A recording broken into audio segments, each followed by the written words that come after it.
लहसुन भी खेती।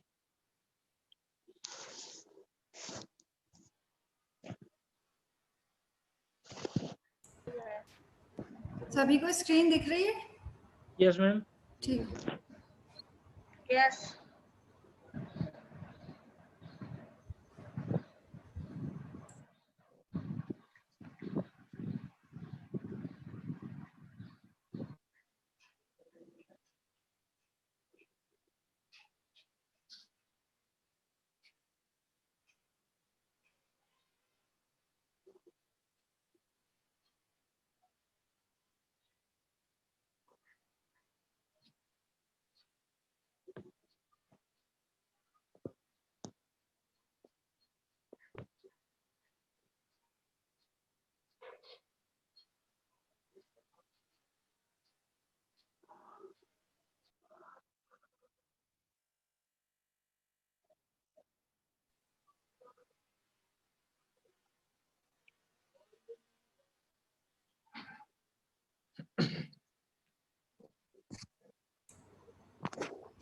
सर आपकी वॉइस नहीं आ रही है रंजीत सर, आप थोड़ा सा।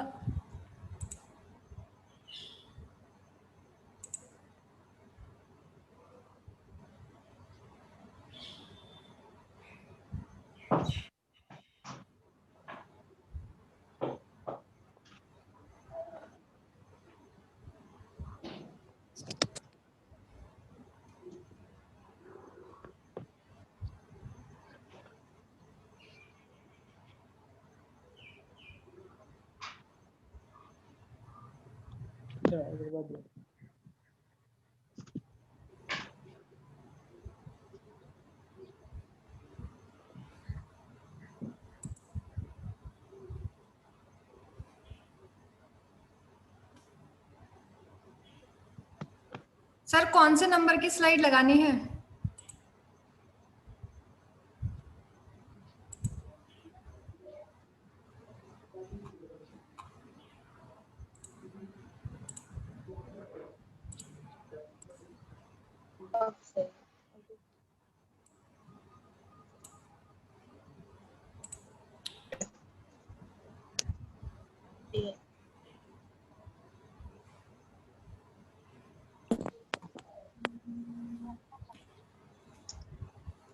हेलो। Yes ma'am. नहीं सर, आवाज नहीं आ रही है आपकी।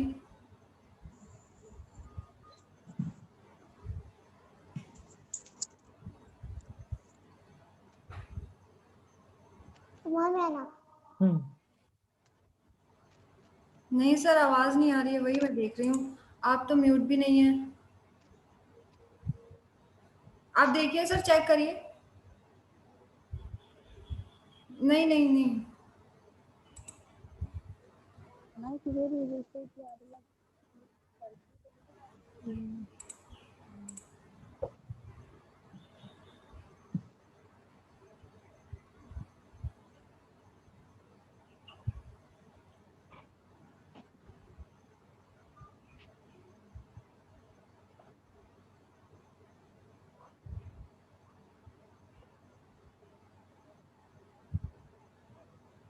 नहीं सर, मेरे को तो फोन पे आ रही है, इधर नहीं आ रही है। मैडम कल के बाद वाले से शुरू करेंगे ना?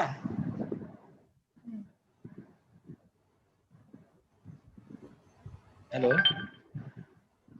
नहीं सर, नहीं। वो उससे बात कर रही है।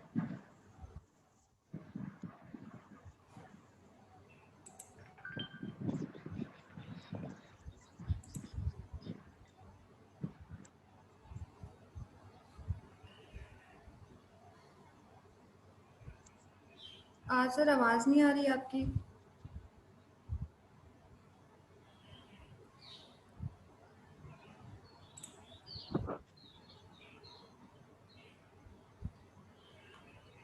इस करने से उसकी आवाज नहीं आ रही।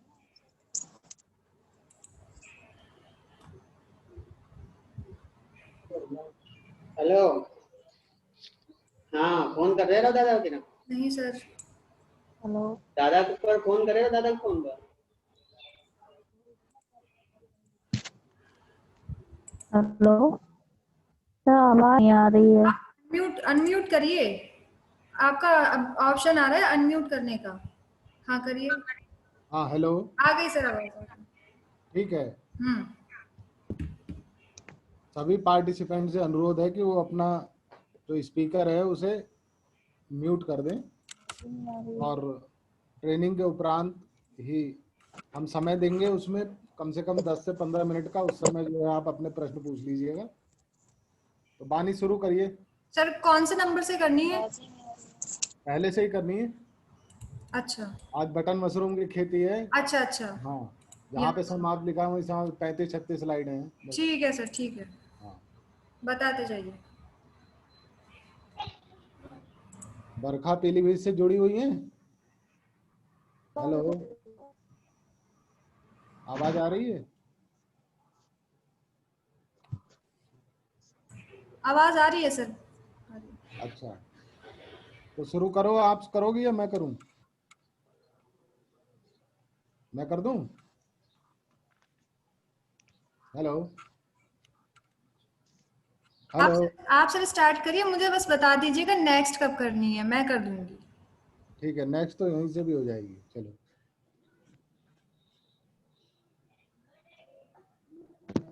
कृषि विज्ञान केंद्र बरेली द्वारा आयोजित बटन मशरूम की खेती प्रशिक्षण में आप सभी उपस्थित प्रशिक्षणार्थियों का मैं हार्दिक अभिनंदन करता हूं।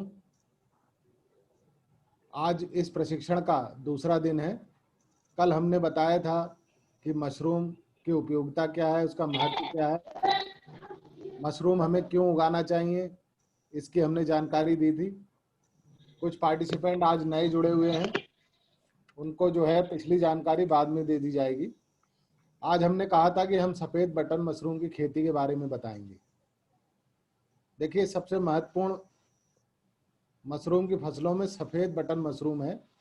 इसको अंग्रेजी में एगेरिकस बायोस्पोरस भी कहते हैं और ये ठंडी जलवायु का मशरूम होने के कारण इसको यूरोपीय मशरूम भी कहा जाता है।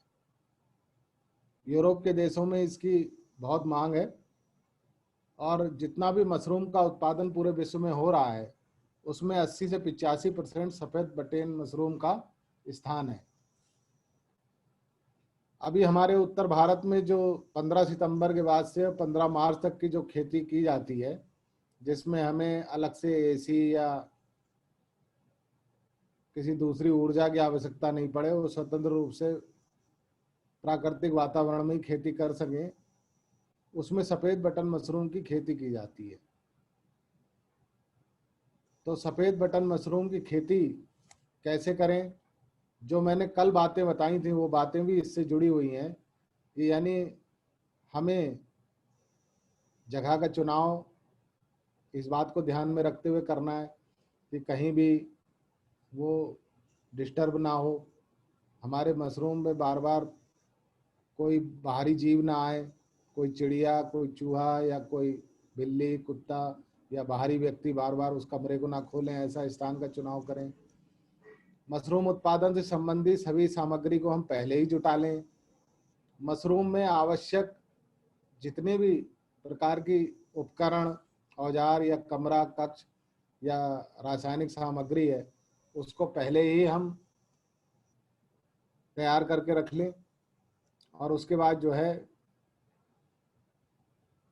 मशरूम की खेती की तरफ जाएं। तो आज का ये जो प्रशिक्षण चल रहा है, इस प्रशिक्षण में आपकी जागरूकता हो रही है। ये प्रशिक्षण पूर्ण रूप से इसलिए नहीं हो पाएगा क्योंकि जब तक आप स्वयं नहीं करेंगे तब तक आप सीखेंगे नहीं। तो एक बार इस प्रशिक्षण को लेने के बाद आप स्वयं अपने गांव में या घर पर मशरूम को उगाएं ज़रूर। पहले कम मात्रा में उगाएं, कम क्षेत्रफल में उगाएं और धीरे धीरे करके जैसे सफलता मिलती जाए उसको आगे बढ़ाते चले जाएं। तो मैं शुरुआत करता हूं सफ़ेद बटन मशरूम की खेती से। मैं रंजीत सिंह, मुख्य तकनीकी अधिकारी बागवानी, कृषि विज्ञान केंद्र IVRI इज्जत नगर बरेली। नेक्स्ट।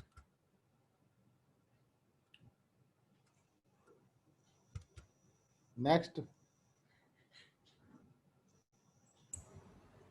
कर दिया है सर, कर दिया है। इसमें आया नहीं। आ गया है सर, बटन मशरूम का उत्पादन तथा उसकी आर्थिकी विश्लेषण। इसमें नहीं आ रहा है। इधर तो सर हो गया है। सभी पार्टिसिपेंट्स को दिख रही है क्या स्क्रीन पे? नो नो नहीं नहीं नहीं दिख रहा है। एक सेकंड रुकिए। आ जाएंगे। तब तक चर्चा हमारी जारी रहेगी। जी सर। तो बटन मशरूम की खेती के लिए तो आवश्यक चीज़ें हैं। सबसे महत्वपूर्ण है कि मशरूम का भोजन तैयार करें। और मशरूम को आप जानते हैं कि मशरूम एक सैप्रोफाइट है, वो निर्जीव चीज़ों के ऊपर जो है उगता है। तो उसके लिए जो हमारे ग्रामीण क्षेत्र में जितने भी फसल अवशेष हैं, जैसे गेहूं का भूसा है, धान का पुआल है, या ज्वार बाजरा की कड़वी है, मक्के की गिल्ली है, इसके ऊपर मशरूम आसानी से उगा सकते हैं। Ranjit sir, sir, Ranjit sir. आप अपनी स्क्रीन शेयर कर लीजिए सर। हो गया। रंजीत सर, आपकी आवाज थोड़ी धीमी आ रही है। अच्छा मनु,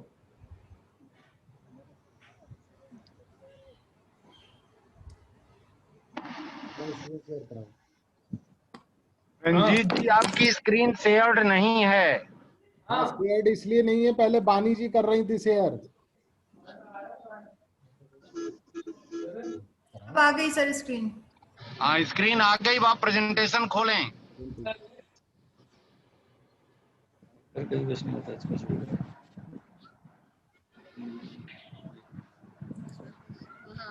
आप इसको प्रेजेंटेशन मोड में ले जाएं। ये खुल गया, स्क्रीन दिखाई दे रही सबको? हाँ सर, दिखाई दे रही है। जी सर अब दिख रहा है। स्लाइड दिख रही, प्रेजेंटेशन मोड में ऑन करें। जी सर अब दिख रहा है, अब आ रहा है। अब आ रहा है ना? जी सर आ रहा है, आवाज ठीक ही है। नहीं आ रही। आ रहा देखिए, है, आ रहा है। बटन मशरूम आवाज नहीं।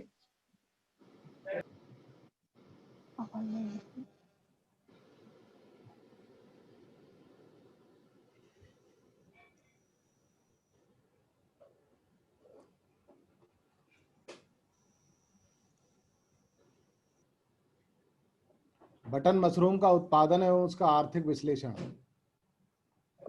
में दो तरह की विधि हम लोग अपनाते हैं। पहली विधि होती है लघु अवधि और दूसरी होती है दीर्घ अवधि की विधि। जो लघु अवधि है उसमें करीब 16 से 22 किलोग्राम मशरूम का उत्पादन होता है प्रति कुंटल जो कंपोस्ट तैयार होती है, और दीर्घ अवधि में 12 से 15 किलोग्राम मशरूम का प्रति कुंटल कंपोस्ट के आधार पर उत्पादन होता है। कंपोस्ट पलटने की मशीन दिखाई गई। जब आप कंपोस्ट बनाएंगे तो मशीनों की भी आवश्यकता पड़ती है बड़े पैमाने पर, तो इसको आप जेसीबी मशीन की तरह समझें। इसी तरह की मशीन होती हैं जो इंडो इजराइल मशरूम उत्पादन सेंटर हमारा जोली कोट में है, वहाँ पर ये मशीनें काम करती थी। इसके बाद मशरूम कक्ष में तापमान बढ़ाने के लिए हमें वाटर हीटर की आवश्यकता होती है। एक मिनट, ये वाटर हीटर हमारे जो ठंड के दिनों में जब टेम्परेचर बहुत डाउन हो जाता है तो किसान भाई गलती से वो वाला हीटर ऑन कर लेते हैं मशरूम कक्ष में। उस हीटर के स्थान पर वाटर हीटर ऑन करना चाहिए, या जो इमर्सन रॉड होती है बाल्टी में डालकर उसको ऑन करना चाहिए।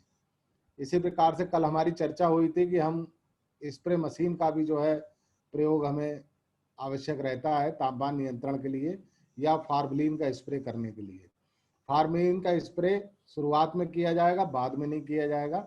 बाद में सिर्फ हाथ धोने के लिए और जो भी हम औजार उपकरण इस्तेमाल कर रहे हैं उसके लिए किया जाएगा। तो एक स्प्रे पंप की फुट स्प्रे पंप की आवश्यकता होगी, और जितने भी यंत्र औजार या उपकरण या अखबार या पॉलीथीन इस्तेमाल किए जाएंगे सब फार्मलिन के घोल से निर्जीवीकृत किए जाएंगे।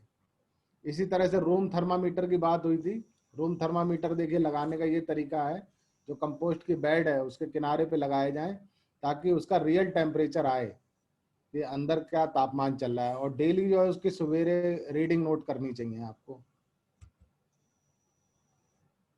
बटन मशरूम की खेती के लिए जो दीर्घ विधि से हम तैयार कंपोस्ट करते हैं, इसमें 28 दिन का समय लगता है, लेकिन सबसे अच्छी यही विधि मानी जाती है। और अभी अमूमन जितने भी हमारे 80-90% किसान हैं, जो छोटे किसान हैं, वो इसी विधि को अपनाते हैं। लघु विधि ये थोड़ा जल्दी तैयार हो जाती है इसमें कंपोस्ट। इसमें भी 2 विधियां हैं। एक है कि भाप द्वारा हम निर्जीवीकृत करते हैं। भाप का वही है, पास्चुराइजेशन प्रोसेस है। 45 डिग्री से 70 डिग्री सेंटीग्रेड पर 5 से 6 घंटे तक और 15 PSI दाब पर जो है निर्जीवीकृत किया जाता है। तो इसके लिए बड़े बड़े वो ऑटोक्लेव मशीनें आती हैं और उसमें भूसे को निर्जीवीकृत करते हैं। और इंडस्ट्रियल लेवल पर जो लोग कंपोस्ट तैयार करते हैं, या कुछ किसान ऐसे हैं जो मशरूम कम उगाते हैं और कंपोस्ट तैयार करके बेचते हैं, वो लोग इसकी जो है अपना यहाँ एक इकाई लगा लेते हैं। उसके लिए ये विधि है, बहुत जल्दी इससे कंपोस्ट तैयार हो जाती है। दूसरा है केमिकल द्वारा निर्जीवीकृत करना। इसमें जो केमिकल है मुख्य रूप से फॉर्मेल्डिहाइड, मिथाइल ब्रोमाइड और क्लोरोपिक्रिन, ये 3 केमिकल हैं। फॉर्मेल्डिहाइड में थोड़ी महक आती है, लेकिन आसानी से मिल जाती है। और मिथाइल ब्रोमाइड और क्लोरोपिक्रिन, इनमें महक नहीं आती है। और तीनों ही केमिकल जो है केमिस्ट की दुकानों पे मिलते हैं। यदि आप पहले से इसका इंतजाम करके रखेंगे तो मिलेंगे। और तीनों ही जहरीले हैं। जहां भी इसको रखा जाए बच्चों की पहुंच से दूर या फार्म मजदूरों की पहुंच से दूर रखें। और इसके कैन के ऊपर जहर लिख के अवश्य रखें। और जैसा मैंने कल बताया था, फार्मलिन का घोल कैसे तैयार करना है। 4% फार्मलिन का घोल, 40 मिलीलीटर फार्मलिन 1 लीटर पानी में आप घोलेंगे तो 4% का घोल बनेगा। इस तरह से 10 लीटर 20 लीटर का घोल अलग बना के रख लेना चाहिए स्टॉक सोल्यूशन से। और जितना भी आप काम करें, जब भी आप हाथ में ग्लव्स पहने, उसके बाद एक बार जैसे आजकल सैनिटाइजर से आप लोग हाथों को सैनिटाइज कर रहे हैं, उसी तरह से फार्मेलिन से भी आप सैनिटाइज करेंगे। बटन मशरूम उत्पादन में जो कच्चे पदार्थ की आवश्यकता होगी, मिनिमम जो है वो 3 कुंटल भूसा लेना चाहिए। कुछ किसान भाई गलती करते हैं, 1 कुंटल भूसा ले लेते हैं या 2 कुंटल भूसा लेते हैं, उससे अच्छे से मशरूम नहीं बनता है। इसका कारण मैं आपको समझाऊं कि अगर भूसा कम रहेगा तो उसकी ढेरी का आकार प्रॉपर नहीं हो पाएगा। और बीचों बीच में जो भूसे का तापमान 70 से 75 डिग्री टेम्परेचर पहुंचना चाहिए, जिसमें कि प्राकृतिक रूप से जो भी जीव है उसमें फफूंदी है, बैक्टीरिया है, या वायरस है, या और दूसरे कीट हैं, या किसी अन्य खरपतवार के दाने हैं या सीड हैं, वो मतलब इनएक्टिव नहीं हो पाते हैं, वो मर नहीं पाते हैं, उसको वो निर्जीवीकृत नहीं कर पाता, इतना टेम्परेचर नहीं आ पाता है। इसलिए कम से कम भूसा बनाए लें तो 3 कुंटल का लें। तो 3 कुंटल के भूसे का हिसाब है। इसमें गेहूं का चोकर 30 किलोग्राम लिया जाएगा, चोकर भी साफ शुद्ध होना चाहिए। Urea 3.6 kilogram. ये जितने भी पदार्थ आपको बताए जा रहे हैं, ये सब आप तौल के अलग रखिएगा। Calcium ammonium nitrate 9 kilogram. Calcium ammonium nitrate आजकल बाजार में नहीं मिल रहा है, इफ्को के सेंटर पे आप पूछिएगा, शायद वहाँ उपलब्ध है, नहीं तो कैल्शियम नाइट्रेट भी ले सकते हैं आप लोग। म्यूरेट ऑफ पोटास, जिसको MOP कहते हैं, आसानी से बाजार में मिल जाता है, 3 किलोग्राम लेना है। और single super phosphate 2.5 kilogram. Gypsum 30 kilogram. Gypsum भी आसानी से नहीं मिलता है, जो मशरूम पहले से उगा रहे हैं वो लोग जिप्सम की व्यवस्था करके रखते हैं, तो उनसे संपर्क रखें। सीरा 5 किलोग्राम। सीरा जो है सिर्फ ठंडे क्षेत्रों के लिए है, खासकर पहाड़ पे जो किसान मशरूम की खेती कर रहे हैं उनके लिए सीरा है। इसी प्रकार से निमेटोड को कंट्रोल करने के लिए निमेगॉन आता है 40 मिलीलीटर। तो निमेगॉन तो मार्केट में आजकल उपलब्ध नहीं है, उसके स्थान पे आप कार्बोफ्यूरान ले सकते हैं। ठीक है, तो इसके 400 ग्राम मात्रा की आवश्यकता पड़ेगी कार्बोफ्यूरान की। इसी तरह से ये लिंडेन 250 ग्राम धूल भी आजकल उपलब्ध नहीं हो रही है, इसके स्थान पर आप कार्बेंडाजिम 250 ग्राम ले सकते हैं। बटन मशरूम के लिए कंपोस्ट तैयार करें। सभी लोग ध्यान से इस चीज को देखें और कुछ लोग नोट भी कर लें, ये सबसे महत्वपूर्ण पक्ष होता है बटन मशरूम की खेती में। 3 कुंटल भूसे को साफ सुथरे चबूतरे के ऊपर फैला दें। तो जिस चबूतरा अगर वो पक्का फर्श है तो 1 दिन पहले उसको साफ पानी से धुलाई कर दें, उसके कहीं भी कोनों में, दरारों में कोई भी मिट्टी, कूड़ा, कोई खरपतवार नहीं उगा होना चाहिए। और जब आप धुलाई करें उसके बाद उस एरिया को बंद कर दें, कोई वहां पे जाए नहीं, वो एरिया डिस्टर्ब नहीं होना चाहिए। और जब वो बिल्कुल सूखा हो तो 3 कुंटल भूसे को उसके ऊपर डाल के हल्का सा फैला दें और उसके ऊपर साफ पानी का छिड़काव करते रहें। भूसे को 36 घंटे तक भीगने के बाद हल्की ऐसे, अभी ढेरी दिखाऊंगा किस तरह से बनानी है, उस तरह से ढेरी बना दें। और जैसे ही भूसा भीगा है उसके 12 घंटे बाद आप जो खादों का मिश्रण है, उन सभी खादों का मिश्रण जो है बना लें। उनमें 15 किलो चोकर मिलाएं, जितनी भी रासायनिक खादें हैं 15 किलो चोकर मिलाएं और जिप्सम को छोड़ दें और 24 घंटे के लिए एक टब में रख के उन्हें भीगने रख दें। तो ये सब 36 घंटे बाद पूरी तरह से खाद और भूसा जो है अच्छी तरह से भीग जाएगा। उसके बाद उस मिश्रण को मिलाकर फिर ढेरी बना दें। तो जिस दिन ढेरी बनाएंगे वो 0 दिन कहलाएगा। तो इसमें देखिए, जिस दिन आप ढेरी बनाएंगे वो 0 दिन कहलाएगा। ठीक है, तो ढेरी का आकार जो है जब हम बनाएंगे पहले दिन, तो वो 1.5 मीटर चौड़ा, 1.5 मीटर ऊंचा और 1.8 मीटर लंबा कम ज्यादा भी हो सकता है। अगर भूसा आपका 6 कुंटल है या 8 कुंटल है, 10 कुंटल, लंबाई आप बढ़ा सकते हैं, लेकिन चौड़ाई और ऊंचाई यही रखिएगा हमेशा। और भूसे की ढेरी में नियमित पानी छिड़काव करते रहें। नमी का प्रतिशत 90% तक बनाए रखें। इसकी पहचान ये होती है कि जब पानी बहने लगे तभी छिड़काव करना बंद कर दें भूसे से। तो जितना पानी वह एब्जॉर्ब कर लेगा उतना ऑब्जर्व होने दें। ढेरी बनाने के 6 दिन बाद, जैसे 0 दिन आपने पहले दिन जो ढेरी बनाई 0 दिन, उस दिन डेट नोट कर लें। जैसे आज आपकी 19 तारीख है तो आज की डेट आपने नोट कर ली और उसके बाद अगले 6 दिन बाद पहली पलटाई होगी। तो 19 तारीख के बाद 6 दिन आप गिने 22 से, इस तरह से गिने, वो डेट नोट कर लें पहली पलटाई की। अक्सर किसानों से ये डेट गलत हो जाती है और फिर पलटाई आगे पीछे होने से भी अच्छी गुणवत्ता का कंपोस्ट तैयार नहीं होता है। तो ढेरी बनाने के 6 दिन बाद पहली पलटाई करें। पलटाई करते समय इस बात का ध्यान रखें, जो आप पंजी इस्तेमाल करेंगे वो पंजी जो है वो फार्मलिन से स्टरलाइज होनी चाहिए, निर्जीवीकृत होनी चाहिए। और उस पंजी से ऊपर का लगभग 1 फीट भूसा वो आप अलग कर लें। ये माने कि वो सूखा सूखा सा होगा। और अंदर का जो गरम गरम भूसा है उसे अलग फैलाएं। 1 घंटा बाहर फैलाने के बाद फिर जो अंदर का भूसा है, वो जो बाहर का भूसा है उसे अंदर रखें और अंदर के भूसे को बाहर रखें। तो यही क्रिया सभी पलटाइयों में आपको करनी है।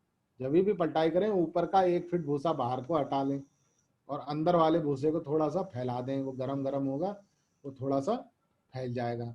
और अपने पैरों में अगर आप वो पहने गमबूट तो बेहतर रहेगा, क्योंकि पैरों से भी इन्फेक्शन आता है और आपके पैरों में भी तकलीफ हो सकती है, क्योंकि इसमें खादें पड़ी होती हैं, खादें कोई रिएक्ट कर सकती हैं। इसी प्रकार से दूसरी पलटाई 10वें दिन करें। 0 दिन के बाद 10वें दिन गिना जाएगा, तो 10वें दिन करें। 6 दिन के बाद 10वां दिन नहीं गिनना है। 0 दिन, जैसे मैंने आज 19 तारीख बताया, इसके बाद 10वां दिन आप आज से डेट लिख लीजिए। तीसरी पलटाई 13वें दिन करें, चौथी पलटाई 16वें दिन, 5वीं पलटाई 19वें दिन, छठी पलटाई 22वें दिन, 7वीं पलटाई 25वें दिन और 8वीं पलटाई 28वें दिन। 8 पलटाइयां होंगी। इस प्रकार कंपोस्ट तैयार करने में कुल 28 दिन का समय लगता है। लेकिन जब आप तीसरी पलटाई करें तो जब आप ढेरी बनाएं तो उसमें 15 किलो चोकर और 30 किलो जिप्सम मिला दें। और 7वीं जब पलटाई करें तो उसमें कार्बोफ्यूरान और कार्बेंडाजिम मिला दें। ये चीज यहाँ पे लिखी हुई है और आप जो है इस वीडियो में दोबारा भी देख सकते हैं। ये इसी प्रोसेस से आपको करना है। और जितनी भी खादें आपको बताई गई हैं, कोई भी खाद कम ज्यादा ना हो। अगर कम ज्यादा होगी तो आपका कंपोस्ट अच्छे से नहीं गलेगा। तो ये देखिए, प्रथम दिन मैंने दिखाया इस तरह से ढेरी बनाए। ऐसा चबूतरा होना चाहिए, 3 ओर से घिरा हुआ होना चाहिए और लोगों की आवाजाही वहां कम हो, डिस्टर्ब ना हो। और ढेरी बनाने का ये तरीका है, देखिए ऐसे पाइप पड़ा हुआ है, पाइप से लगातार पानी लगाते रहें। ठीक है, ये फोटो न्यूरिया का है, पीलीभीत का। वहाँ बहुत बड़े पैमाने पर किसान करते हैं। और इस तरह से पलटाई करें। ये मैंने दिखाई है आपको पलटाई करने का तरीका। जो मजदूर लगे हुए हैं वो ढेरी खोलते जा रहे हैं, उसको पलटते चले जा रहे हैं। जब आपका 28 दिन पूरे हो जाएंगे उसके बाद उससे पहले ही मशरूम के स्पान लाने की व्यवस्था कर लीजिए। अब जैसे सफ़ेद बटन मशरूम ला रहे हैं तो सफ़ेद बटन मशरूम के स्पान की बुकिंग करानी पड़ेगी आपको। 1-2 हफ्ते या 4 हफ्ते पहले आप बात करके ले लीजिए। अब जो आपका 3 कुंटल भूसा था, इससे 6 कुंटल कंपोस्ट तैयार हो गई। तो जो मशरूम का जो आप बिजाई करेंगे वो एक पैकेट ये करीब 750 ग्राम का होता है मशरूम का। जैसे ये पैकेट दिखाया है ये करीब 750 ग्राम का होता है। तो एक पैकेट 1 कुंटल कंपोस्ट के लिए, अब भूसा कंफ्यूज मत करिएगा, अब कंपोस्ट तैयार हो गई है तो एक पैकेट 1 कुंटल कंपोस्ट के लिए पर्याप्त रहेगा। अब आपने 3 कुंटल भूसे की कंपोस्ट बनाई थी, आपकी 6 कुंटल कंपोस्ट हो गई, तो आप 6 पैकेट लेके आइएगा बाजार से। और लाने के बाद इस तरह से अखबार के ऊपर, अखबार भी स्टरलाइज होना चाहिए। स्टरलाइज करने का अभी मैं तरीका बताऊंगा, जब आवरण विदा स्टरलाइज करते हैं तो उसी तरीके से आप अखबार को स्टरलाइज करेंगे। तो इस तरह से जब आप ये पैकेट खोलेंगे 6 के 6, तो ये इस तरह से ढेले निकलेंगे। इन ढेलों को महीन महीन तोड़ लीजिएगा हाथ से, और तोड़ने के बाद फिर जो है वो जो कंपोस्ट है उसमें मिक्स करेंगे आप, ठीक है। और मिक्स करने के बाद फिर कंपोस्ट बेड बनाएंगे, जैसा कि मैंने कल आपको दिखाया था बेड। अभी आगे भी चित्र आएंगे उसमें मैं दिखाऊंगा कि वहां पे किस तरह से आप बेड बनाएंगे। 1 फीट ऊंचाई की जितनी भी कंपोस्ट ये मशरूम बीज मिली हुई है उसको हम कंपोस्ट बेड में फैला देंगे। और उसको फैलाने के बाद उसके ऊपर स्टरलाइज जो हमारा अखबार है पहले से स्टरलाइज करेंगे, निर्जीवीकृत करेंगे, वो उसके ऊपर हम फैला देंगे ताकि उसकी नमी ना उड़े। और ऊपर से साफ पानी का छिड़काव करेंगे हम हल्का सा, ताकि वो नमी बनी रहे। अब जैसे ये इसमें मैंने स्लाइड में यहाँ दिखा रहा हूँ कि शुद्ध स्पान के क्या गुण होने चाहिए। जो भी स्पान लेके आए उसमें कई तरह के इन्फेक्शन भी होते हैं और वो स्पान कुछ खराब भी होते हैं। इससे आपका फसल प्रभावित होगी, आपका उत्पादन प्रभावित होगा। तो स्पान कहीं से भी किसी भी रंग बिरंगे धब्बों के निशान नहीं होने चाहिए। स्पान देखें बिल्कुल साफ शुद्ध, ऐसे दही जैसा होना चाहिए गेहूं के दानों के ऊपर जमा हुआ। अब उसके ऊपर लाल पीले बैगनी कोई धब्बे अगर आपको दिखाई दे रहे हैं तो ये समझिए कि इसमें कोई संक्रमण आ गया है, इन्फेक्शन हो गया है, ठीक है। स्पान पूर्ण रूप से गेहूं के दाने के ऊपर फैला हुआ होना चाहिए, ये भी एक महत्वपूर्ण बात है। जैसे स्पान गेहूं के दाने के ऊपर आपके पास है, ये नहीं कि वो आधे पैकेट में फैला है, आधे गेहूं के दाने साफ साफ दिख रहे हैं। तो प्रॉपर तरह से अगर वो फैला हुआ नहीं है, फिर जब आप अपने यहाँ कंपोस्ट में उसको मिलाएंगे तो वो फैलने में काफी समय लेगा। कमजोर स्पान होगा तो उसमें कई तरह के दूसरे फफूंदियों के इन्फेक्शन शुरू हो जाते हैं। मजबूत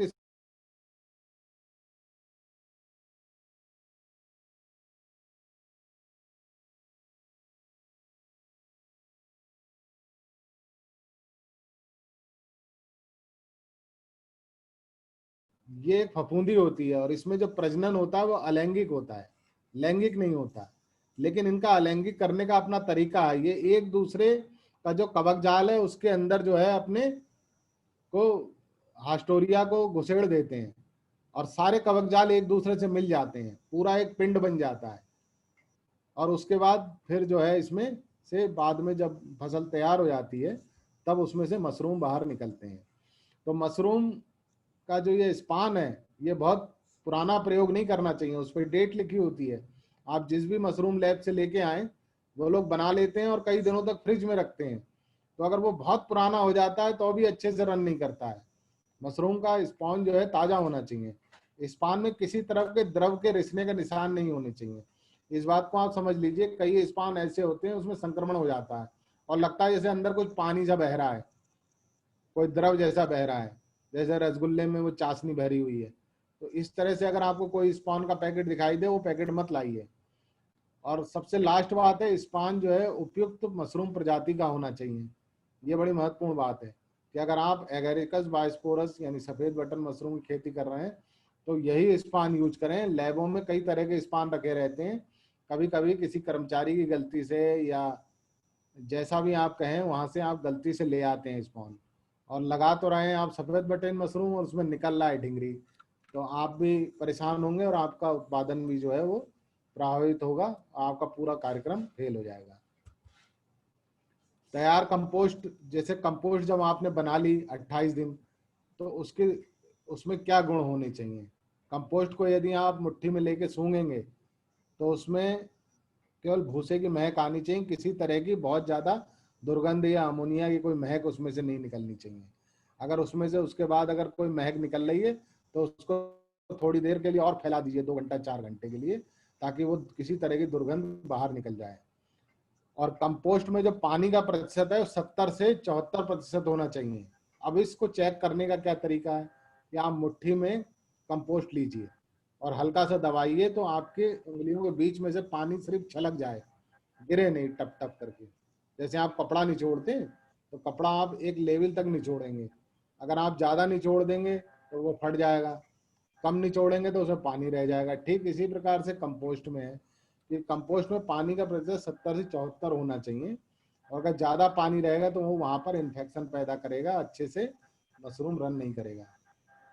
और पूर्ण रूप से जो तैयार कंपोस्ट है वो गहरे भूरे रंग का हो जाता है, और इसका पीएच मान जो है वो 7 से 7.5 होना चाहिए।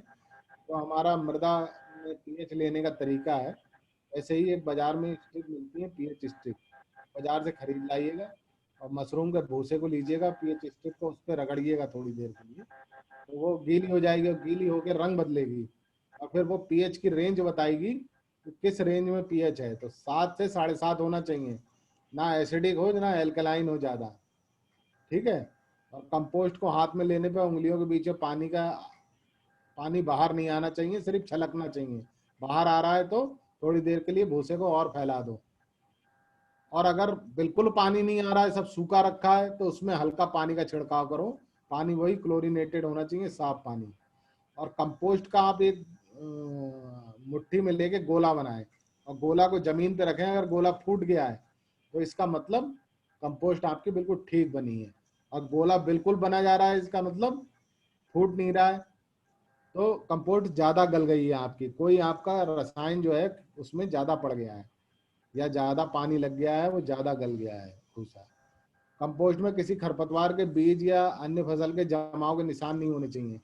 कभी कुछ किसान भाई कंपोस्ट बनाते हैं और बाद में शिकायत करते हैं साहब उसमें गेहूं के दाने जम रहे हैं, उसमें खरपतवार जम रहे हैं। इसका मतलब वो सही तरह से टर्निंग नहीं हुई है, सही तरह से निर्जीवीकरण की क्रिया नहीं हुई है, और कंपोस्ट सही तरह से नहीं पकाई गई है, जो विधि बनाई गई है। कंपोस्ट बनाने का मतलब ही है कि अन्य किसी भी तरह के जीवों को खत्म कर देना, चाहे वो खरपतवार के बीज हों या किसी जैविक चीजें हों, जैसे वायरस है, बैक्टीरिया है, फंगस है, अन्य कोई भी फफूंदी नहीं रहेगी। सिर्फ मशरूम जो हम फफूंदी ऊपर से उसको एज ए बीज के रूप में इस्तेमाल करेंगे वही रहेगी। मशरूम स्पान मिलाने की भी 4 विधियां हैं। पहली है परत विधि, दूसरी है संपूर्ण विधि, और तीसरी है आधार व ऊपरी तल विधि, और चौथी है चिन्हित विधि। देखिए मशरूम मिलाने का जो अमूमन तरीका है, जो कंपोस्ट हम जिस जगह बना रहे हैं वहाँ पर मशरूम का जो बीज हमने अखबार के ऊपर फैला लिया था उसको पूरे कंपोस्ट के ऊपर फेंक देते हैं, और फेंकने के बाद उसको उंगलियों से या हाथ से या पंजी से पूरी कंपोस्ट में मिला देते हैं। ये विधि कहलाती है संपूर्ण विधि। परत विधि ये होती है कि पहली एक लेयर अगर हम कंपोस्ट की डालें और उसके बाद फिर स्पॉन की पतली सी लेयर डालें, फिर कंपोस्ट की लेयर डालें, फिर स्पॉन की लेयर डालें, फिर कंपोस्ट की लेयर डालें, ये कहलाती है परत विधि। और आधार व ऊपरी तल विधि वो कहलाती है कि जिसे जैसे कुछ किसान जो हैं वो पॉली बैग में मशरूम उगाएंगे, तो पॉलीथीन बैग में पहले थोड़ा सा भूसा डाल के उसमें मशरूम के जो स्पॉन है वो बिछा देते हैं, और उसके बाद फिर ऊपर तक भूसा भरते हैं, और भूसा जहाँ ऊपर भर जाता है उसके बाद फिर मशरूम का स्पान थोड़ा सा डाल देते हैं। यानी कि उसकी तली में और ऊपर अगर हम डालते हैं तो वो आधार और ऊपरी तल कहलाता है। और एक होता है चिन्हित विधि। चिन्हित विधि में जगह जगह हम बीच बीच में स्पॉटेड करके रख देते हैं। तो सबसे अच्छी विधि यही मानी गई है संपूर्ण विधि। इसी विधि से सभी किसान भाई जो है मशरूम का स्पॉन मिलाते हैं। अब आवरण मृदा मिलाना बहुत जरूरी है। आवरण मृदा मिलाने से पहले मैं ये बता दूं कि जब आपने मशरूम की कंपोस्ट तैयार कर ली, उसमें मशरूम का स्पॉन मिला दिया और उसको जो है कंपोस्ट बेड के ऊपर फैला दिया। कंपोस्ट बेड में फैलाने के बाद आपने स्टेरलाइज निर्जीवीकृत किया हुआ अखबार उसके ऊपर बिछा दिया और पानी से उसे नम रखा, कंपोस्ट का कमरा बंद कर दिया। तो अब मशरूम अंदर से फैलना शुरू करेगा, क्योंकि वो तो फफूंदी है। वो जो भी कंपोस्ट है, भूसा है, उसके में चारों तरफ अपना जाल बनाएगी और बनाते बनाते करीब 10 दिन या 15 दिन लगेंगे। वो जाल जो है ऊपर दिखाई देने लगेगा। जब भी आप मशरूम कक्ष को खोलेंगे, अखबार को अपने हाथ से उठाएंगे तो देखेंगे जाल बनने लगा।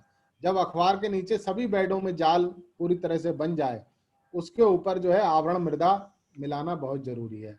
आवरण मृदा होती है 1 से 1.5 इंच मोटी।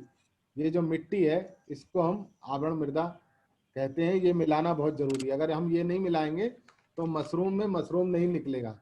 आवरण मृदा भी हम कई तरह की जो है मिट्टियों या कॉम्बिनेशन से बना सकते हैं। सबसे आसान है कि जो हमारी गोबर की खाद है, अच्छी तरह से सड़ी हुई छनी हुई गोबर की खाद हो और बालू हो और हमारे खेत की मिट्टी, बालू और गोबर की खाद, इसका जो अनुपात है, गोबर की खाद 2 अनुपात और शेष 1-1 अनुपात में 2 अनुपात 1:1, यानी कि गोबर की खाद और बालू और मिट्टी का अनुपात 2:1:1 में मिलाएं। ये सबसे अच्छा कॉम्बिनेशन माना जाता है। और इसको मिलाने के बाद आप एक बड़े किसी उसी फर्श पे कोने में कहीं पॉलीथीन बिछा लें और उसके ऊपर ये आवरण मृदा बना लें। अब आपको जरूरत है सपोज 2 कुंटल आवरण मृदा की, आपने देखा कि हमें 2 कुंटल आवरण मृदा चाहिए, तो 2 कुंटल इस तरह से आप पूरा मटेरियल बना लीजिए और उसके ऊपर फुहारे से 4% फार्मलिन के घोल का छिड़काव करें।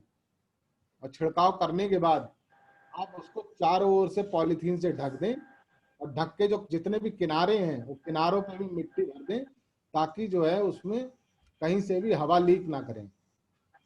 और इसको जो है आप 36 घंटे रख दें। तो जब आपको आवरण मृदा बनानी है उससे ठीक 36 घंटे पहले आप आवरण मृदा को निर्जीवीकृत करने के लिए रख दें। और जिस दिन आपको आवरण मृदा मिलानी है उस दिन सवेरे को वो पॉलीथीन हटाएं, उसमें से जहरीली वो निकलती है, महक निकलती है।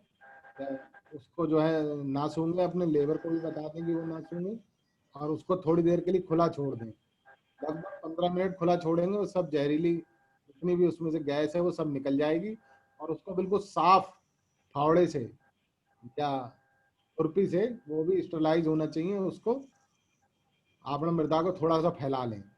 और फिर जो भी बर्तन आप इस्तेमाल करें इसी प्रकार से, जैसे मैंने आपको पहले बताया कि अखबार स्टरलाइज करने हैं, टब स्टरलाइज करने हैं, तो उनको स्टरलाइज करने का तरीका भी यही है। अखबार का आप बंडल ले लीजिए, जितने अखबार आपको पूरे कार्य के दौरान चाहिए रहेंगे उतना बंडल ले लीजिए, टब ले लीजिए, खुरपी ले लीजिए, पंजी ले लीजिए और उसको जमीन में इसी तरह से फार्मलिन छिड़क के रख दीजिए और ऊपर फिर फार्मलिन छिड़किए और फिर पन्नी से ढक के चारों तरफ से उसकी संधे बंद कर दीजिए, कहीं से भी गैस ना लीक हो। गीली मिट्टी लगा दीजिए, जैसे FCI वाले गेहूं रखते हैं, चारों तरफ से गीली मिट्टी से उसको लेस देते हैं ताकि उसके अंदर एयर टाइट हो जाए। तो इस तरह से वो जो भी आपके औजार हैं वो सब स्टरलाइज हो जाएंगे, अखबार भी स्टरलाइज हो जाएगा। अब उस स्टरलाइज अखबार को आप उठा के मशरूम कक्ष के कोने में रख लीजिए। जब भी इस्तेमाल करना है उसी कोने में से निकाल के आप अखबारों को इस्तेमाल करें। तो अब बात आई कि आपका मशरूम पूरे तरह से बेडों के ऊपर फैल गया है, मशरूम का कवक जाल, जिसे हम अंग्रेजी में माइसीलियम कहते हैं। इसके ऊपर आपने स्टरलाइज की हुई आवरण मृदा, इसका जो है 1 से 1.5 इंच मोटी आप परत अच्छे से मिला दीजिए। अब मिलाने के बाद आप कम से कम 2 या 3 टब आवरण मृदा स्टरलाइज की हुई अंदर ही एक कोने में रख लीजिए। वो इसलिए रखिए कि जब आपका मशरूम बाहर निकलेगा, आप मशरूम को जब तोड़ेंगे तो वहां पे गड्ढा बना करेगा। जब वो गड्ढा बनेगा तो वहां पे यही स्टरलाइज की हुई आवरण मृदा हम वहां रख देंगे। ठीक है, तो इस तरह से आवरण मृदा आपको मिलानी। ये देखिए आवरण मृदा बिछाने के बाद कम से कम 10 से 15 दिन लगते हैं मशरूम निकलने के लिए। अगर आप देख रहे हो इस चित्र में कि छोटे छोटे पिनहेड्स दिखाई दे रहे हैं, ये छोटे छोटे आलपीन की तरह ये इस तरह निकलते हैं और कुछ बड़े भी निकलते हैं। ये बड़े पिनहेड्स हैं। आवरण मृदा एक दबाव का काम करती है, जब दबाव पड़ता है तो मशरूम निकलना शुरू हो जाते हैं। और ये राइट हैंड पे बेड दिखा रहे हैं, इस तरह से मशरूम प्रारंभ हो जाते हैं निकलना। ये देखिए थोड़ा ज़्यादा दिखाया है मैंने, ये रैकें बनी हुई हैं। इस तरह से आप कंपोस्ट को डालेंगे। ये बड़ी रैक यहाँ पे दिखाई दे रही है, कंपोस्ट ऐसे बिछी हुई है, इस पर आवरण मृदा मिल चुकी है, मशरूम निकलना प्रारंभ हो गया है। और जब टेम्परेचर जो भी मैंने बताया कि कमरे के अंदर का जो तापमान है वो मशरूम निकलने के लिए, सफ़ेद बटन मशरूम के लिए कम चाहिए, यानी 15 से 18 डिग्री टेम्परेचर। और जो माइसीलियम कवक जाल फैलने के लिए तापमान चाहिए वो थोड़ा ज़्यादा चाहिए, वही हमारा सितंबर अक्टूबर का समय चल रहा होता है प्राकृतिक रूप से। वो तापमान हमें चाहिए कि 18 से लेके 22 डिग्री। ये तो आइडियल है, लेकिन 25 डिग्री तक चलेगा। लेकिन ज़्यादा अगर तापमान होगा तो वही चीज़ें आपकी माइसीलियम फैलने में या कवक जाल फैलने में दिक्कत करेंगी। तो चीज़ों को जहाँ तक संभव हो रेगुलेट करें, तो नियंत्रित वातावरण रखें मशरूम के लिए, तो आपको मशरूम की फसल अच्छी मिलेगी। साथ ही उसमें कीट बीमारी का भी आक्रमण कम होगा। इस तरह देखिए ये पॉली बैग में लगा हुआ मशरूम है, कितना शानदार मशरूम हो रहा है। ये हमारे केवीके फार्म में ही एक बार हुआ था। इस तरह जब मशरूम हो जाएगा तो उसकी तुड़ाई करते हैं। तुड़ाई करने का तरीका ये होता है कि जो तैयार मशरूम है, तैयार मशरूम बिक्री योग्य वो होते हैं जिसकी टोपी बाहर ना खुले। अगर टोपी बाहर खुल गई बड़ी होके तो वो मशरूम बिक्री योग्य नहीं रहता है। तो लगभग 2 से 2.5 सेंटीमीटर गोलाई की टोपी या कैप युक्त तो मशरूम को हम तोड़ेंगे। तोड़ने का तरीका ये है कि पहले बाईं तरफ ऐसे समझिए आप, जैसे ये पेन है, पहले आप बाईं तरफ ट्विस्ट करेंगे, फिर दाईं तरफ ट्विस्ट करेंगे और फिर ऐसे करके हिला के उसे तोड़ देंगे। एकदम से नहीं खींचना है। अगर आपने एकदम से खींचा तो पूरा कवक जाल बाहर आ जाएगा और साथ में जो छोटे छोटे मशरूम हैं या मशरूम लेट हैं छोटे छोटे, वो भी जो है वो साथ में आ जाएंगे और आपका उत्पादन प्रभावित होगा। तो इस तरह से ट्विस्ट करके तोड़ना है, जैसे कान हम अमेटते हैं, कोई चीज को अमेट के तोड़ना है, वो एकदम से आसानी से टूट जाता है। और टूटने के बाद ये सारी चीजें जो है प्लास्टिक के, जो भी प्लास्टिक है फूड ग्रेड होने चाहिए, उनके टबों में रखिए। और जो भी औजार इस्तेमाल करेंगे वो लोहा का, पीतल का, तांबे का, कांसे का नहीं होना चाहिए। वो या तो प्लास्टिक का हो या स्टेनलेस स्टील का होना चाहिए। मार्केट में कई तरह की स्टील मिलती हैं, उसमें कोई लोहा भी होता है। अगर वो लोहा होगा तो आपका फिर वो इन्फेक्शन करेगा, मशरूम लाल लाल हो जाएंगे, रिएक्शन कर जाता है। तो इस तरह से मशरूम लाके और बाहर साफ किसी अखबार के ऊपर या बोरे पट्टे के ऊपर जो पूरी तरह से साफ है उसको और फैला लीजिए। और उसके पीछे जो है मिट्टी लगी रहती है, उस मिट्टी वाले हिस्से को आप इस्तेमाल नहीं करेंगे, उसको काट दीजिए और काट के जो है अलग रख लीजिए। उसको भी धो के जो है वो पशुओं के आहार में इस्तेमाल किया जाता है। तो पशु खाते हैं, जो हाई प्रोटीन होती है, उससे दूध भी बढ़ता है। या कुछ मुर्गियां खा लेती हैं अगर इसे सुखा लें, या तालाब में भी इस्तेमाल करते हैं। वो भी चीज़ फेंकी नहीं जाती है मशरूम की। तो इस तरह से जब मशरूम आपका हो गया तैयार, देखिए आगे की स्लाइड में दिखा रहा हूँ, ये पीछे देख रहे हैं ना मिट्टी लगी हुई है। ये मिट्टी को अगर आपने काटा और फिर थोड़ी सी लगी रह जाएगी चाकू से काटने के बाद, फिर उसको साफ पानी से धो लें। साफ पानी से धोने के बाद इस तरह से आपका मशरूम भी दिखाई देगा। लेकिन पैकिंग से पहले जो है आपको 1% पोटेशियम मेटावाइट सल्फाइड का घोल बनाना है। 1% मेटावाइट सल्फाइड का अगर आप घोल में इसको डिप करेंगे, मुश्किल से 2 मिनट डिप करना है इसको, 2 से 5 मिनट डिप करेंगे तो इसकी सफेदी भी बरकरार रहेगी और मशरूम जो है जल्दी खराब नहीं होगा। तो आपका 2 से 3 दिन तक जो है बाजार में बिक्री के योग्य बना रहेगा। नहीं तो मशरूम आप सवेरे तोड़ेंगे, शाम को जो है बिक्री योग्य नहीं रहता है। इस प्रकार से धुलाई पश्चात पैकिंग से पूर्व कपड़े के ऊपर सुखा लेना चाहिए। जब आप मशरूम धोएं तो एकदम से पैक नहीं करना है, पहले इस तरह से कपड़े के ऊपर फैला लें और सुखा लें। और ये देखिए तो देख रहे हैं आप, बिल्कुल आइडियल साइड की टोपी आपको दिखाई दे रही है। कोई भी कैप मशरूम की खुली हुई नहीं है। ऐसे मशरूम जो है मार्केट में इसकी डिमांड बहुत ज्यादा रहती है।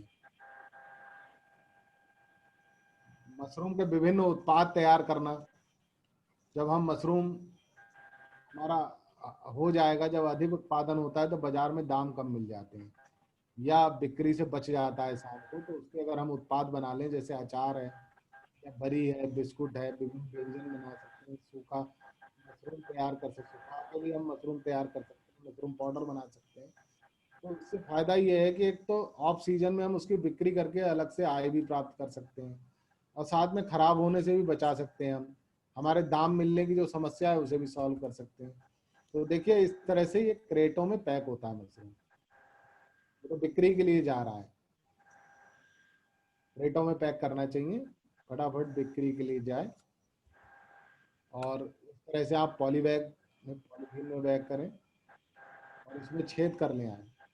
यदि पॉलीथीन 100 गेज की पॉलीथीन इस्तेमाल होगी, अच्छी फूड ग्रेड पॉलीथीन यूज करें, इसमें इसको जो है इसमें छेद कर लें ताकि उसमें से हवा और जल का जो कंट्रोल रहे वातावरण के साथ वो बना रहे, नहीं तो अंदर मशरूम खराब होने लगेगा अगर एयर टाइट हो गया तो। और इस तरह की छोटी गाड़ी या साइकिल स्कूटर के ऊपर आप बाजार में भेजने की व्यवस्था कर सकते हैं। इस तरह मैंने कुछ दिखाने की कोशिश की है। मशरूम के बिस्कुट भी बड़े अच्छे तैयार होते हैं, बहुत हाई क्वालिटी प्रोटीन होती है मशरूम में, इसके आप उत्पाद तैयार कर सकते हैं, बिस्कुट बन जाते हैं।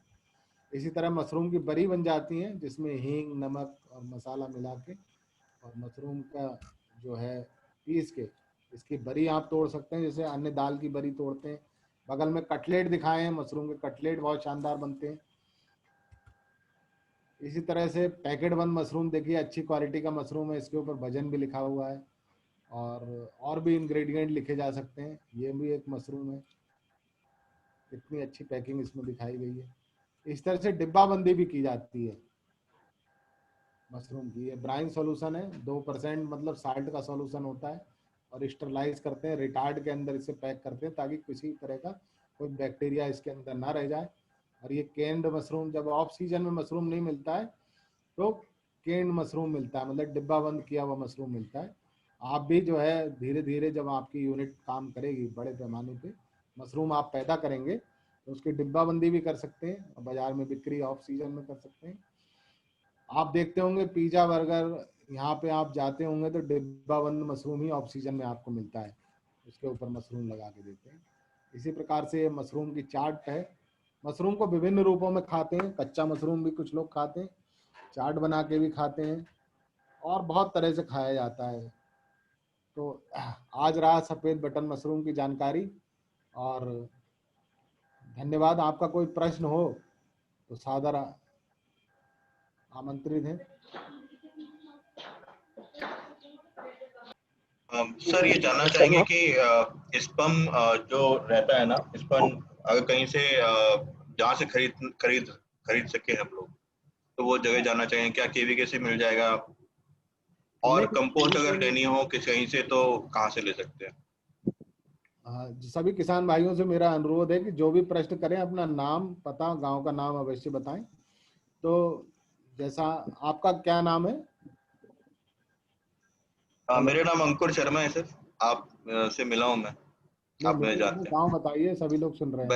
बरेली ही रहता हूँ सर मैं, डेलापीर के पास। अच्छा, अंकुर जी, ऐसा है ना, IVRI द्वारा मशरूम का जो स्पॉन है अभी तैयार नहीं किया जा रहा है, लेकिन IVRI से ही हमारे जुड़े हुए कुछ किसान मशरूम का स्पॉन तैयार कर रहे हैं। एक पीलीभीत में इकाई खुली हुई है, और सरकारी क्षेत्र से यदि आप मशरूम लेंगे स्पॉन, तो पदनगर विश्वविद्यालय में मशरूम उत्पादन एवं प्रशिक्षण केंद्र है, वहाँ से आप स्पॉन बुक करा सकते हैं। उसका नंबर भी नेट पे उपलब्ध है, हम भी आपको दे देंगे।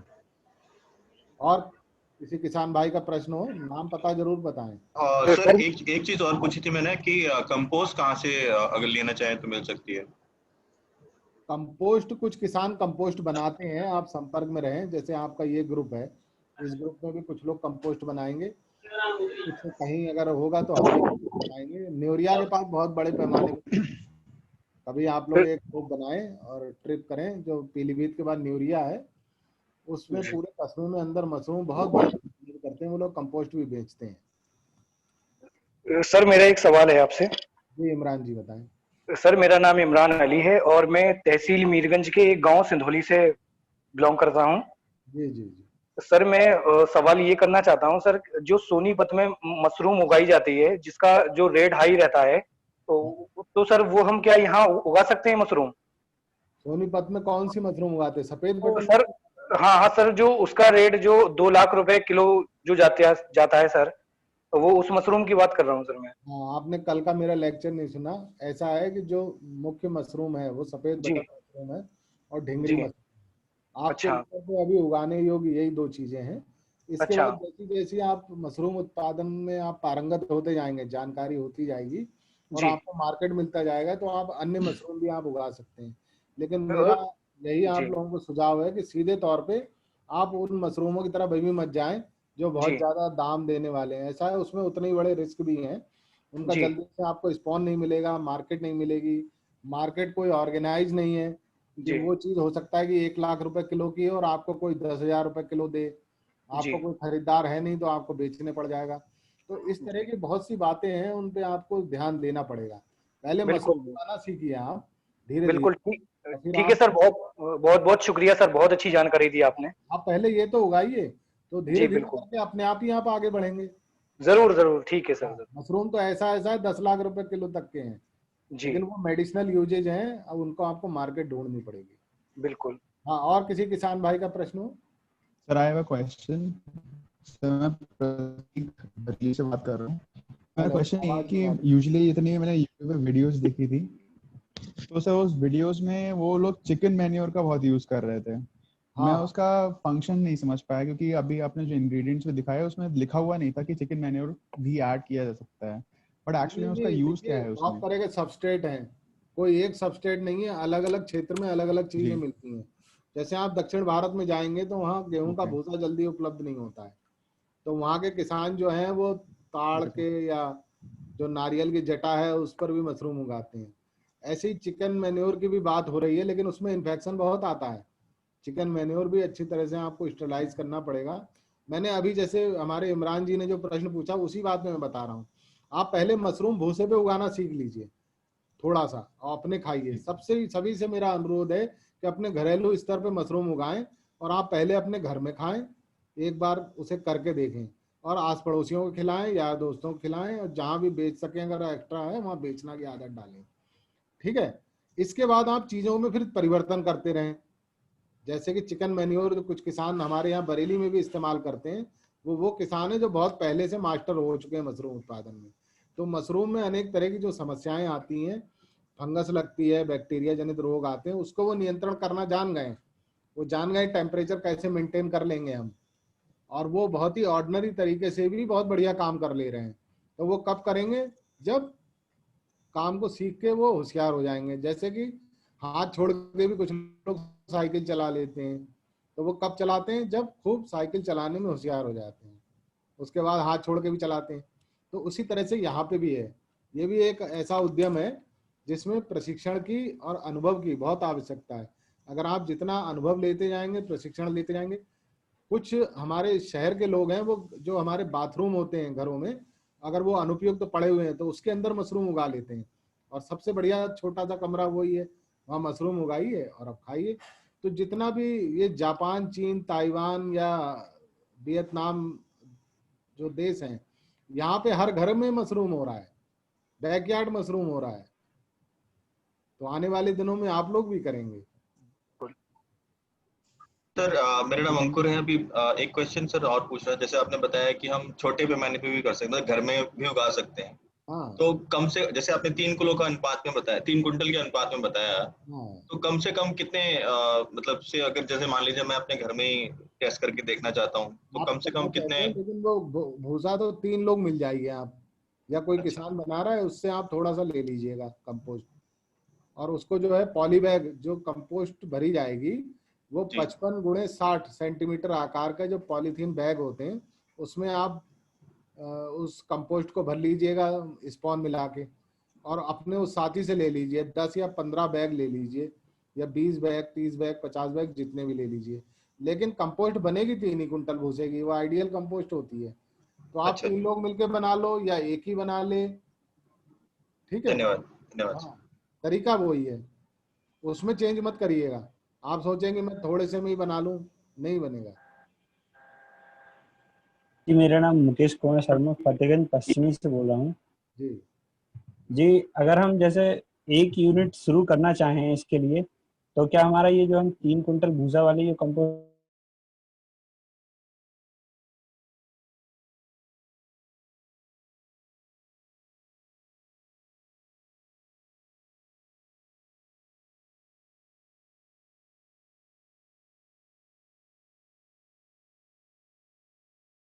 अगर कुछ किसान भाई माना रैक ना बना पाए कमरे में, तो उनको मैं सलाह दूंगा कि काली पॉलीथीन ले लें और वो कमरे में नीचे पूरे में फैला दें और उसके ऊपर पूरे में कंपोस्ट जो बिजाई की हुई फैला दें, और जब आप आवरण मृदा मिलाएं तो आवरण मृदा भी पूरे में फैला दें। बीच में चलने के लिए ईंटें रख लें कुछ स्टरलाइज, ताकि आप इतना बड़े कमरे में कैसे चारों तरफ घूमेंगे, तो आप बीच में ईंट के ऊपर बैठ के आप तुड़ाई भी कर सकते हैं और वो भी कर सकते हैं। ये छोटे स्तर पे करने का तरीका है, वैज्ञानिक विधि नहीं है। वैसे हम स्लाइड बनाते हैं तो हम जो बांस का वगैरह बनाते हैं तो उसमें हम 2, 3, 4 परतें भी रख सकते हैं। हाँ, 4 परत अगर आप रखो तो देख लो आपकी हाइट कितनी है, तोड़ेंगे कैसे, नहीं तो आप छोटी वो बना लीजिएगा, संदली उस पे चढ़ के तोड़िएगा मशरूम को, क्योंकि आखिरी वाली परत आपको दिखाई नहीं देगी ना, ऊपर की वो परतें सब दिखाई देनी चाहिए आप रोज जब घूमेंगे तो। वैसे हम अगर बैग जो पॉलीथीन बिछा के करेंगे तो उसमें तो सिर्फ हमारा एक जमीन पे ही एक लेयर होगी बस, केवल उसी पे हम लगाएंगे। हाँ, ये तो शुरुआत करने वालों के लिए है ना, कि भाई बहुत से लोग अपने घर को नहीं तोड़ना चाहेंगे, उसमें बांस की नहीं लगाना चाहेंगे या नहीं लग पाएगी, तो ये तरीके हैं काम शुरू करने के। लेकिन जो भी चीज करेंगे फार्मलिन से शोधित करेंगे, और फार्मलिन आप अपने घर में अगर कहीं भी रखिएगा तो उस पर लिख दीजिएगा ये जहर है, क्योंकि वो पानी जैसा होता है, गलती से कोई पी बैठेगा। तो जैसे सर हम ये कंपोस्ट हमने बिछाया, उसके ऊपर हम जब इसमें स्पैम मिलाएंगे किसी भी तरीके से, उसके बाद जब हम इस पर आवरण मृदा बाद में डालेंगे, पहले इसके ऊपर न्यूज़पेपर डालेंगे। हाँ, पहले न्यूज़पेपर डालेंगे। न्यूज़पेपर को हमेशा जो है वो स्प्रे पंप में पानी से उसे तर रखेंगे, हल्का हल्का स्प्रे फार्मलिन नहीं डालेंगे, ये ध्यान रखें आप। तो जब आप न्यूज़पेपर को भिगाएंगे तो पानी बिल्कुल साफ इस्तेमाल करेंगे, ठीक है। न्यूज़पेपर जो होगा वो फॉर्मलिन से स्प्रे करके शोधित करके तब उसके ऊपर डालेंगे। वो पहले शोधित कर लेना आप, 4-5 दिन पहले अखबारों को सब शोधित करके मशरूम कक्ष में रख लेना। अच्छा, 4-5 दिन पहले शोधित करके रख लेंगे, फिर जब वो सूख जाएंगे उसके बाद हम उसके ऊपर डालेंगे। हाँ, उसके ऊपर डालिए और फिर साफ पानी को आप उस पर डालें। अच्छा, अखबार से भी इन्फेक्शन आएगा ना, जैसे कोरोना का है सेम वैसे ही है। अच्छा सर, ये जो हम इसको डालेंगे, स्पर्म डालेंगे, उसके बाद इसमें हमें लगातार पानी वगैरह भी देना पड़ता है क्या? नहीं, नमी बनाए रखनी है आपको। अच्छा, हाँ, बस हल्का नम रहना चाहिए, 70 से 80%। जो हमारा न्यूज़पेपर पड़ा हुआ होगा तो उसी के ऊपर से हम उस पे स्प्रे वगैरह करते रहेंगे, मारेंगे। और कमरा अगर सूख गया है और टेम्परेचर नहीं आ रहा है, वो तो आप तापमान मापी भी लगाएंगे, और ह्यूमिडिटी मापी भी आता है, आर्द्रता मापी भी आता है, वो भी लगाइएगा। आर्द्रता जो है वो 80%, 85% रहनी चाहिए। तो उसके लिए जमीन में नीचे पानी छिड़क देते हैं और दीवारों में पानी मारते हैं, ताकि आर्द्रता बनी रहे। टेम्परेचर प्रॉपर देना है। और सर जो हम ये बनाते हैं, जैसे हमने ट्रे बनाया, जो हमने लेयर बिछाई इसकी, तो क्या इसमें जो हमने कंपोस्ट डाला है, उसके ऊपर जो मिट्टी डाली है, इसके अंदर भी नमी रहनी चाहिए? हाँ, नमी रहेगी। तो इस पे भी डायरेक्ट स्प्रे वगैरह कुछ करना पड़ता है? हाँ, पानी जब मशरूम निकलते रहेंगे तो भी स्प्रे होता रहेगा पानी का। अच्छा, तो इसके अंदर हमें कितनी छिड़काव, मतलब किस तरीके की नमी रखनी पड़ेगी? नमी वो तो अनुभव से आएगी। अच्छा, केवल टेम्परेचर मेंटेन करने के हिसाब से? हाँ, बस पानी बहना नहीं चाहिए, ज्यादा ना हो, भरे नहीं, रुके नहीं पानी, हल्का हल्का गीला रहना चाहिए। हाँ हाँ, ये करत करत अभ्यास आएगा जी। हाँ सर, वो तो है। एक बार में ये कहानी ऐसे ही हो गई जैसे हम और चीजों की बताते हैं। अच्छा सर, एक चीज और जाननी थी, जो आपने जो आवरण मृदा बनाने की जो विधि बताई थी, हाँ, एक बार उसको दोबारा से कुछ बता सकेंगे? आवरण मृदा जो है कई तरह के कॉम्बिनेशन से बनती है, जैसे गोबर की खाद, बालू और मिट्टी, साफ मिट्टी, इसका कॉम्बिनेशन 2:1:1। यानी अगर हम 10 किलो गोबर की खाद लें तो 5 किलो मिट्टी, 5 किलो बालू, ठीक है। और इस तरह अगर 50 किलो वो लें तो 25-25 किलो वो ले लें, ठीक है। ये सबसे बेस्ट है। इसके अलावा और भी हैं, जैसे कि गोबर की खाद और मिट्टी का भी कॉम्बिनेशन है, उसमें गोबर की खाद 3:1 रहती है फिर। अच्छा, मिट्टी और गोबर की खाद का मिलाएं केवल? वर्मी कंपोस्ट भी किसान मिलाने लगे हैं, और एक और आती है कोकोपिट भी मिलाते हैं।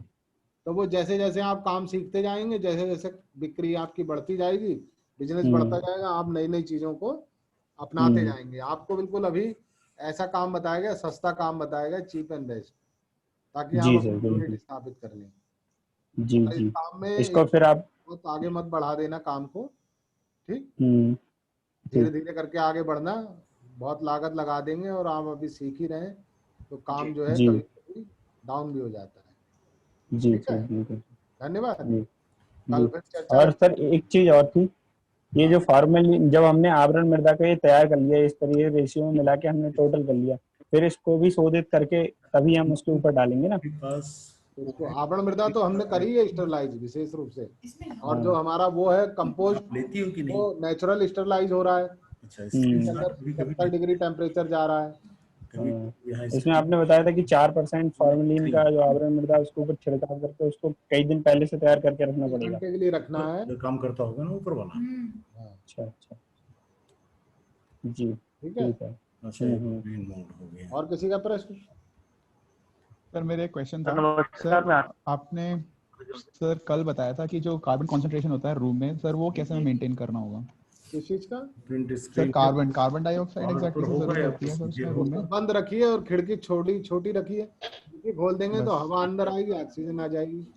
आप बंद रखेंगे तो कार्बन डाइऑक्साइड लेवल बढ़ जाएगा उसमें। मतलब कोई आर्टिफिशियली कुछ करने की जरूरत नहीं है, वो अपने आप ही वो कुछ नहीं करने की जरूरत है। ठीक है सर। जो झोपड़ी भी बनाते हैं तो किनारे के अंदर से ज्यादा हवा बाहर ना निकले, उसको पुराने फट्टों से रोए से भर देते हैं कोनों पे ऊपर, ताकि बाहर तो हवा आवाजाही बनी रहेगी, तो वो अंदर ऑक्सीजन लेवल बढ़ जाएगा तो मशरूम अच्छे से आएंगे, तो डंडियां लंबी हो जाएंगी। तो थैंक यू रंजीत जी, धन्यवाद। काफी अच्छा लेक्चर रहा, काफी इंफॉर्मेटिव रहा और सभी पार्टिसिपेंट्स ने चीजों को समझा और अच्छी तरह से उसके बारे में जो जहां डाउट था प्रश्न किया। तो आज का सेशन हम लोग यहीं समाप्त करते हैं। कल पुनः 2 बजे फिर हम लोग जुड़ेंगे और कल पुनः इस पर बात होगी। रंजीत जी, क्या कल कोई और एक्सपर्ट है कोई बाहर से? हाँ, मैंने बात तो की है बरखा जी से। अच्छा, तो वो तैयार हैं, कल वो तो बताएंगे। उनका डिटेल भेज दीजिएगा सो दैट कि लिंक उनके साथ शेयर किया जा सके। हाँ, लिंक मैंने शेयर कर दिया है वैसे। अच्छा, लिंक शेयर कर दिया है, ठीक है। उनका डिटेल एक बार भेज दीजिएगा, मुझे भेज दीजिएगा, मैं एक बार बात कर लूंगा। पहले चर्चा मैं ही करूंगा, फिर बीच में उनसे शुरू करा दूंगा। हाँ, शुरू आप कर देंगे, फिर उनको लिंक कर लेंगे उसी समय और उसके बाद फिर आगे हम लोग उनसे बात कर लेंगे। ठीक है सर, मैं ये जानकारी लेना चाह रहा था, ये जो हमारी ट्रेनिंग चल रही है ये कितने दिन तक की होगी? 4 दिन, मंडे को खत्म हो रही है। मंडे को। तो सर इसका कोई हमें सर्टिफिकेट वगैरह मिलेगा क्या? बिल्कुल सर्टिफिकेट मिलेगा। अगर आप लगातार अटेंड कर रहे हैं जी, तो आपको डिजिटल सर्टिफिकेट मिलेगा, बिल्कुल ऑनलाइन ही आपके मेल पर चला जाएगा। अच्छा अच्छा। सर मैं यहाँ पर एक चीज और जानना चाहूंगा सर, अगर मैं कोई अपने गांव में प्रोग्राम कराना चाहूँ इस टाइप का, तो आप लोगों को आप पहले अपना परिचय दे दें, गांव कहाँ है आपका, कहाँ के रहने वाले हैं? जी सर, मेरा नाम इमरान अली है और मैं मीरगंज, एक जगह पड़ती है, ब्लॉक है सर, मीरगंज ब्लॉक जानते हैं? हाँ, तो मीरगंज ब्लॉक। ऑनलाइन में बरेली के बाहर के भी लोग होंगे तब हमारे लिए दिक्कत है, लेकिन बरेली कोई दिक्कत नहीं है। सर मीरगंज ब्लॉक में एक गांव सिंधौली पड़ता है, 3 किलोमीटर के अंतराल पर। वहां पे एक चीनी मिल है, उसके जस्ट थोड़ी सी आगे हमारा गांव सिंधौली है। तो सर वहां पर हम ये सोच रहे हैं कि हम आपकी टीम को बुलाएं, और जो किसानों को ज्यादा जानकारी नहीं है मशरूम के बारे में, तो हम एक छोटा सा प्रोग्राम कराएं सर, आप लोगों को, साइंटिस्ट लोगों को बुलाएं। बहुत अच्छा लगा इमरान जी ये जान करके जी। और जब आपके यहाँ आएंगे तो हम कोशिश करेंगे कि हमारे पास स्पान हम मंगवा लें, बिल्कुल, और आपको उसी समय हम डेमोन्स्ट्रेट कर दें कि कैसे बनाना चाहिए, तो आने से ये फायदा हो जाएगा। और इसके लिए और केवल मशरूम के विषय पर ही नहीं जी, आप जिस विषय पर भी चाहते हैं, कृषि विज्ञान केंद्र हर विषय की जानकारी देता है। और गांव में कोई प्रोग्राम आप रखना चाहते हैं जी, तो आप पहले से बता दीजिएगा, हम आपको बता देंगे, समय बता देंगे। और थोड़ा सा चूंकि कोविड का पीरियड चल रहा है, पैंडेमिक है, तो लोग ज्यादा ना हो, जो सिंसियर लोग हों उनको बुलाइए। और बिल्कुल सर, सोशल डिस्टेंसिंग का और मास्क का, सैनिटाइजर का ये प्रॉपर प्रयोग होना चाहिए।